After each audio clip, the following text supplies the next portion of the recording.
backstop of second mortgages, unlawful student debt loan cancellations, the draining of the Strategic Petroleum Reserve to suppress fuel prices, and President Biden's own jawboning of the FOMC to lower rates.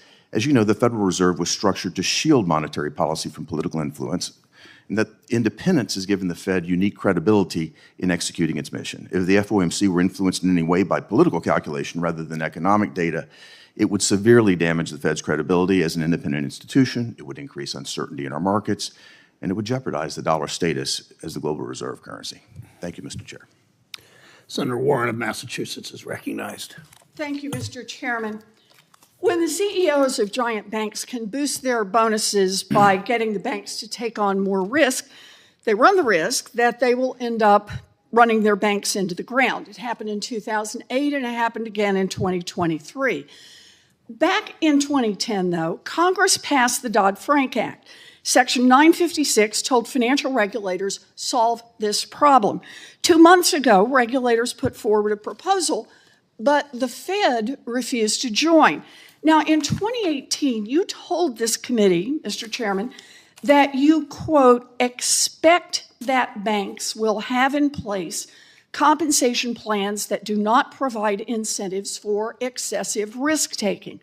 In other words, you trusted the banks to write their own rules. So let's see if they actually have.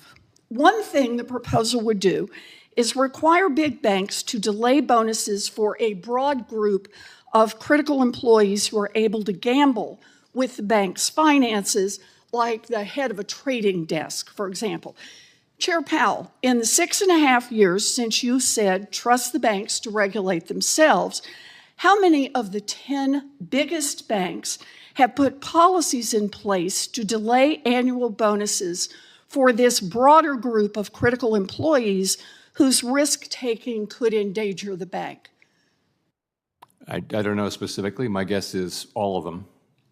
Since the financial crisis. You're the regulator who said trust the banks to self-regulate so we can avoid another financial meltdown or another bailout. And you don't know if they did or didn't do that? Well, it's a very, very specific, narrow question you're asking about. Because it's something a regulator should do. You think the answer is 10 out of 10? The answer is 0 out of 10. Yeah, I doubt that. Well, go back and look, because we've looked at their statements on this. Another thing the proposed rule would do is require the banks to consider flat-out banning bonuses and bonus pay for executives who took risks that threatened the stability of the bank. So let me ask you this one, Chair Powell, in the 6.5 years since you said trust the banks to regulate themselves, how many of the 10 biggest banks now have policies that would require them to flat out deny bonuses to executives that have engaged in inappropriate risk-taking? I don't know the answer to that. By the way, I never said trust the banks to regulate themselves. I'm sorry, do you want me to go back and quote you again exactly? Trust the banks to regulate themselves? When you say, I expect that the banks will have in place compensation plans that do not provide incentives for excessive risk-taking. Right, pursuant to the guidance that we issued in 2010, which is quite detailed. And you have not issued a guidance since you made these comments, since you became chair. And how many banks have actually put in place the regulations that you said, I expect the banks will have in place? The answer is, out of 10, it was covered 0. by the 2010 guidance. No, you said in 2018 that they would put these in place. I said they would have in place. No, that is not what you said. So look, Chair Powell, the last guidance on this subject, as you say, was in 2010, which is before you were at the Fed. The Fed has now refused to join the other financial regulators in finalizing a rule implementing Section 956 as Congress directed. So my question has been, how many of the 10 biggest banks have done this? And the answer is 0. Dodd-Frank was passed 14 years ago. There are still no rules to stop banks from rewarding executives' risky behavior. When you were asked about these Section 956 rules or lack of rules, in March of this year, You said, quote, that you wanted to understand the problem we're solving before proposing a rule. Chair Powell, the law does not say Jerome Powell, in his infinite wisdom, should decide if we have a problem with executive compensation.